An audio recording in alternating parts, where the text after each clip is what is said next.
This is Talk About Topeka on Gab Local TV and TV 25. This episode brought to you by Field of Greens and The Break Room. And here's your host, Chris Schultz. All right, so we're back in the studio. I've calmed down a little bit since that little fired up moment that we had in the last segment as it was getting us all geared up for what we're about to see. Back in 2012 when we were doing this show, the downtown project was just kind of a twinkle in the eye of people. The Topeka City Council was talking about it, and I took the opportunity to put together an editorial comment to talk about the top 10 reasons that I believed, as someone who was a merchant down here for over a decade, the top 10 reasons we needed to fix downtown Topeka. And it had, guess what, absolutely nothing to do with robbing taxpayers. Check it out. Here's the story.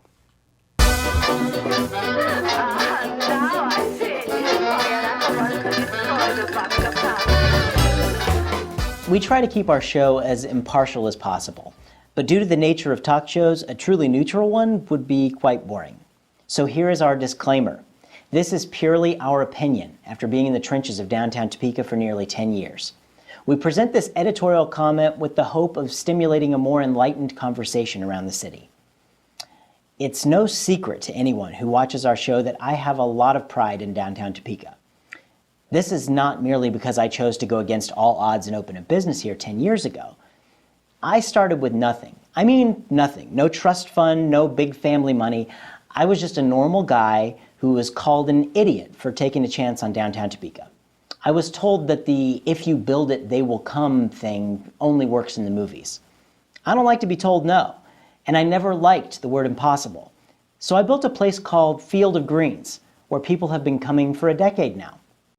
There's been a lot of talk about downtown Topeka, and our city council is preparing to vote on a proposal that would breathe new life into this historic district. In all of this talk, I have been very concerned that the right decisions are made. Many people have said that my opinion shouldn't matter because I have something to gain. That is true. But I only have something to gain if the whole city gains from this project. Let's face it, a botched attempt will likely kill my business along with everything I and many others have worked very hard for. I sit before you this evening with a different kind of top 10 list. I'm sharing the top 10 reasons I believe we should fix downtown Topeka.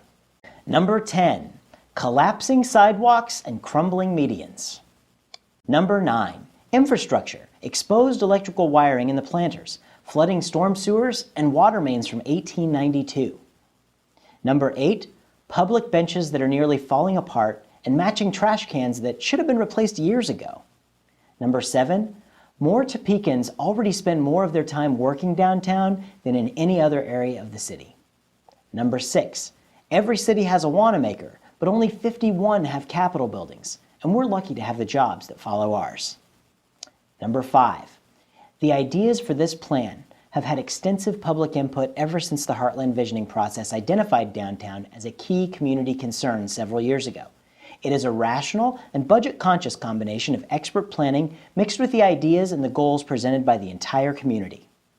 Number 4, property taxes. According to the appraiser's office, downtown building owners on Kansas Avenue alone, from 5th Street to 10th Street, already pay $1,836,433.37 per year. For nearly 30 years, little if any of that money came back to downtown Topeka for aesthetic improvements. Although much of it seems to be spent without contest for projects on Wanamaker. Things like expanding streets to build big box home improvement retailers within a couple blocks of other big box home improvement retailers. When do we take into consideration that improving downtown will increase the downtown neighborhood property values, which will make the property taxes even higher to stimulate the tax base? And number 3, we can all agree that downtown is our business hub.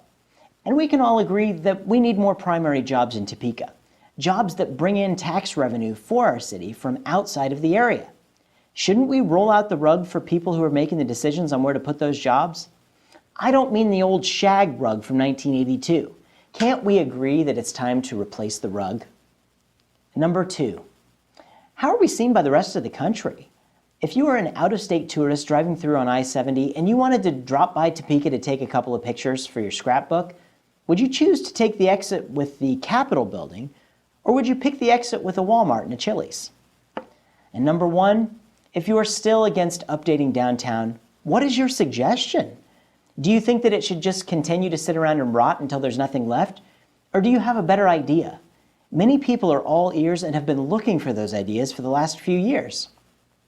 I am well aware that the process seems like it's been taking forever, and that all we do is sit around and talk about things. But I'm confident that the reason for all of the talk is to assure that the project will be done correctly, and that it will be something that we can all be proud of. Downtown Topeka belongs to all of us, and if we don't take care of it, nobody else will. In our highly competitive world of instant gratification, we must not let our enthusiasm burn low. As we know, Rome wasn't built in a day, but they had the pride to see it through. If we fix it, they will come. Okay, so that was it. Now, I am so pleased that the City Council did so much wonderful work.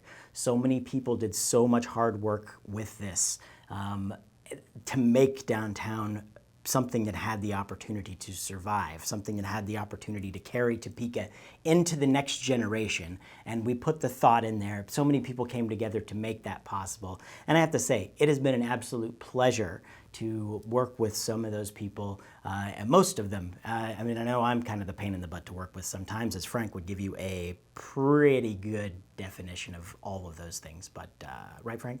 Well, I just call you PETA. Okay. You know what that stands for? I know what that Yeah, stands okay. for. Anybody else can probably look it up on Urban Dictionary. Anyway, okay, so when we come back after the break, we're going to give you our perspective of being business owners in downtown Topeka, of what it's like as we've been gone through the construction progress and into the future. Don't go away.